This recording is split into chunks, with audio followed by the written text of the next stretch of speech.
பாரதிய ஜனதா கட்சியை சேர்ந்த திரு ஹெச் ராஜா நம்முடைய இணைப்பில் இருக்கிறார். வணக்கம் சார். ஜல்லிக்கட்டு போட்டிக்கு மத்திய அரசு அனுமதி அளித்துள்ளது. இது குறித்து உங்களுடைய கருத்துக்களை நீங்க பதிவு செய்யலாம். தமிழக மக்களுக்கு மோடி அவர்களுடைய அரசாங்கத்தின் மீது இருக்கின்ற நம்பிக்கை மேலும் உறுதிப்பட்டிருக்கிறது.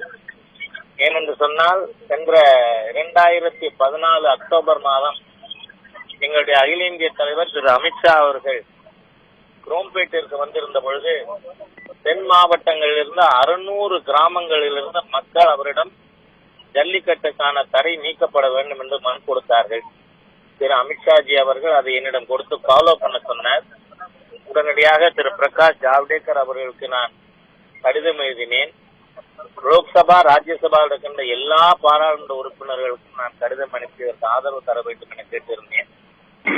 ஆனால் இடையிலே திரு ஜாவ்டேகர்ஜி அவர்கள் இது நம்முடைய கலாச்சாரத்தின் பங்கு என்பதற்கான ஆதாரங்கள் இருந்தால் நமக்கு இதுல வலுவாக இறுதியாக உறுதியாக ஒரு நடவடிக்கை மேற்கொள்ள முடியும் என்று கேட்டார்கள்.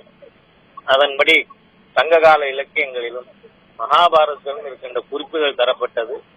மத்திய அரசும் இதுல ஒரு அக்கறையோடு நடவடிக்கை எடுத்து நம்முடைய தமிழ்நாட்டில் மாத்திரமல்ல, கேரளா, கர்நாடகா, மகாராஷ்டிரா ஆகிய மாநிலங்களில் எல்லாம் மிக உற்சாகத்தோடு ஜல்லிக்கட்டு விழாவும் தட்டுவண்டி பந்தயமும் நடக்கும்.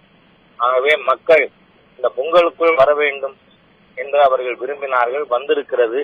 ஆனால் இதற்கு காரணமாக இருந்த காங்கிரஸ், திராவிட முன்னேற்ற கழக தலைவர்கள் எல்லாம் இது நிச்சயமாக வந்துவிடும் என்று அறிந்த காரணத்தால் உண்ணாவிரத போராட்டம், இறுதிவரை போராட்டம் எல்லாம் அறிவித்தார்கள். போராட்டங்கள் எல்லாம் முடிவு தராது, உறுதியான நடவடிக்கை தான் முடிவு தரும் என்பதை மத்திய அரசு நிரூபித்திருக்கிறது. தமிழக லட்சக்கணக்கான கோடிக்கணக்கான தமிழ் மக்கள்